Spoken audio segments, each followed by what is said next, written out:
Buenas tardes, alumnos y alumnas. El tema que vamos a trabajar en esta clase corresponde al feudalismo. El feudalismo va a ser un sistema político, económico y social que va a dominar gran parte de lo que es la Alta Edad Media. En primer lugar, tenemos que ver cómo surge este sistema, conocido como feudalismo, y dentro de los principales elementos vamos a tener lo siguiente. En primer lugar, la muerte de Carlomagno y el fin del Imperio Carolingio. Recordemos que Carlomagno va a ser el personaje que va a fundar el Imperio Carolingio, pero luego de su muerte, este gran imperio va a dejar de existir y se va a dividir en territorios muchísimo más pequeños. Por lo tanto, este poder que ostentaban en este caso los reyes a través, por ejemplo, de la figura de Carlomagno, se va a ir perdiendo y se va a ir debilitando. ¿Quiénes van a empezar entonces a ostentar el poder? Bueno, los famosos señores nobles, ya señores vinculados a la nobleza, los cuales van a empezar a ejercer el poder en sus respectivos territorios. Acá podemos ver, ¿cierto?, un mapa que nos muestra el territorio que abarcaba el Imperio Carolingio, ¿cierto? Y que luego de la muerte de Carlomagno se va a dividir y se va finalmente a fragmentar. Sumado a esto, tenemos que en el siglo X hubo una fuerte ola de invasiones.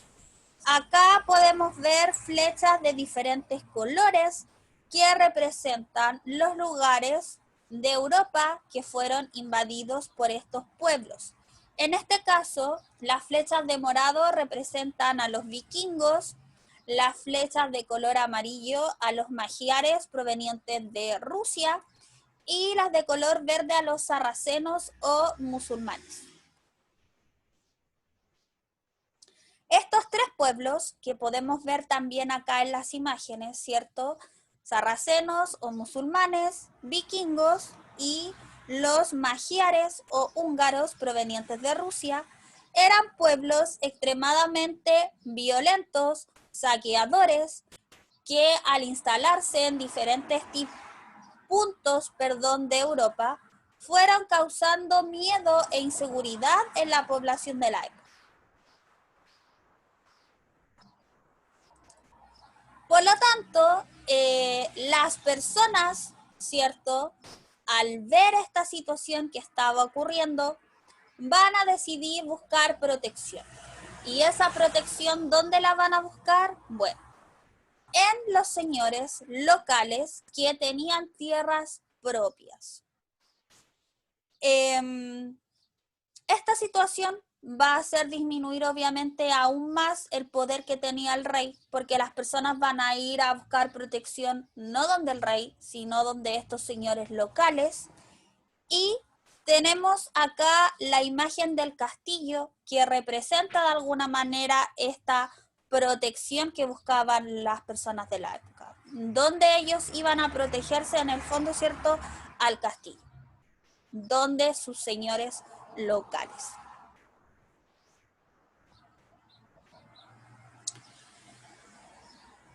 Estos elementos, como comentaba, van a ser los antecedentes que van a permitir comprender cómo se va a ir desarrollando este sistema feudal o feudalismo. El feudalismo tiene varias características. En primer lugar, el tema de las relaciones sociales que se van a establecer a través de los vínculos de vasallaje. el tema de la fragmentación del poder central, que como ya comentábamos, ¿cierto? El poder del rey se debilita y quienes van a empezar a ostentar este poder van a ser los señores locales, posteriormente denominados como señores feudales. La economía durante esta época va a ser una economía rural cuya principal actividad va a ser la agricultura y además vamos a tener una sociedad estamental y jerarquizada. O sea, van a existir determinados grupos, cada uno con una función específica.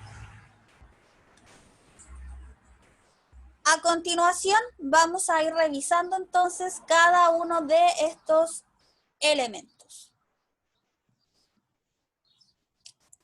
El vasallaje. El vasallaje va a ser clave dentro de las relaciones que se van a establecer dentro del sistema feudal. Se va a organizar un tipo de relación entre los señores locales, o sea, el señor feudal, y las personas que iban en busca de protección. ¿Ya? Este sistema se va a conocer entonces como vasallaje. ¿Y en qué se va a basar? Se va a basar principalmente en un compromiso de protección y de fidelidad que van a sostener, por una parte, el vasallo, que va a ser este hombre libre que va a ir a buscar protección, y el señor feudal. ¿Ya? Vasallo y señor feudal entonces establecen, ¿cierto?, ambos una relación en la cual ambas partes tienen ciertas obligaciones, las cuales son recíprocas y que cada uno de ellos se compromete a cumplir. Si alguna de las dos partes no cumplía con sus obligaciones, obviamente este vínculo de vasallaje se rompía inmediatamente. ¿Cuáles eran las obligaciones de cada una de estas partes? Bueno, el señor se comprometía a proteger a su vasallo, obviamente, en cuanto al aspecto militar y en cuanto al apoyo en temas vinculados a la justicia. O sea, si su vasallo tenía algún tipo de problema legal, el señor feudal le prestaba ayuda también en ese aspecto. Y además, el señor feudal le entregaba a su vasallo un feudo.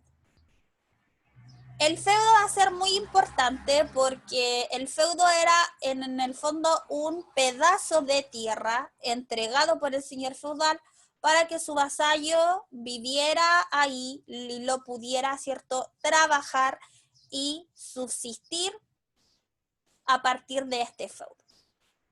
Por su parte, el vasallo estaba comprometido a ser fiel a su señor feudal, aconsejarlo y prestarle ayuda en caso de ser necesario.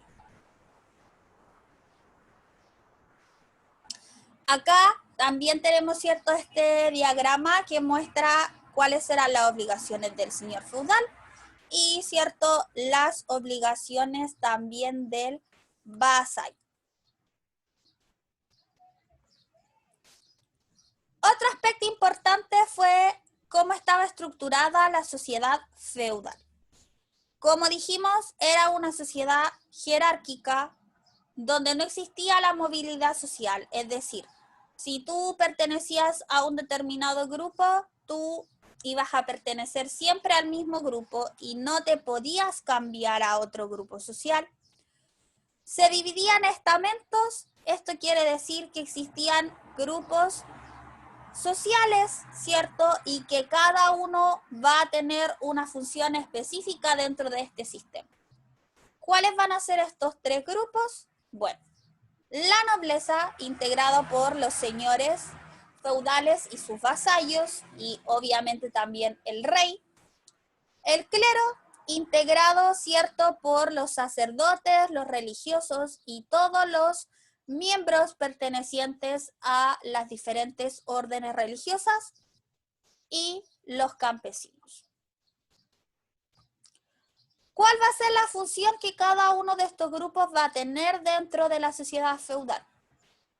La nobleza era denominado el grupo de los que batallan o de los que combaten, ya que su principal función era defender a la sociedad medieval a través, cierto, de las armas. Aquí tenemos obviamente representado, cierto, a la nobleza en la típica imagen del caballero, cierto, con su armadura y su espada. El siguiente grupo, que es el clero, su función tenía que ver con orar, rezar. Por eso va a ser denominado el grupo de los que rezan. Su función era orar, ¿cierto?, por la sociedad medieval. Eso era lo que ellos tenían que hacer y con lo cual tenían, cierto, que cumplir. Y finalmente el grupo de los campesinos, denominado el grupo de los que trabajan. Gracias a los campesinos se mantenían todos los grupos. Los campesinos eran los encargados de cultivar la tierra y de proveer alimentos a toda la sociedad medieval. Una función, cierto, bastante importante. Vinculado al tema de los campesinos también tenemos todo lo que es la economía feudal. Como ya comentamos, es una economía rural desarrollada en el campo. La sociedad medieval en sí va a ser una sociedad asociada al campo. Es una economía basada en la tierra y sustentada obviamente en el feudo. Porque si tú no tenías una tierra para trabajar, para cultivar, ¿de qué vivías? Si esta era casi la única actividad económica de la época, ya la agricultura. Era una economía autárquica y autosuficiente. Esto quiere decir que se producía solo lo que era necesario. No se cosechaba, por decirlo así, cosas de más. Tampoco se compraban otras cosas, sino que la idea era que las personas se abastecieran con lo que tenían y con lo que eran capaces de producir en el feudo. ¿Ya? Esa era la idea. Y como les comentaba anteriormente, los que se dedicaban a esta labor eran principalmente los campesinos, y su labor permitía sustentar a toda la sociedad medieval. Y acá podemos ver una imagen que representa un poco, ¿cierto?, el entorno en el cual se va a desarrollar el feudalismo. Tenemos, ¿cierto?, el castillo donde vivía el señor feudal. Acá los diferentes terrenos, las diferentes zonas donde se cultivaba y se practicaba la agricultura, que era la actividad principal del periodo. Acá era donde trabajaban y vivían los campesinos, ¿cierto? Una iglesia, algunos lugares de importancia como la herrería, que es donde se fabrican las armas, la panadería, ¿cierto? Y, ¿verdad? Aquí se ven también algunas personas.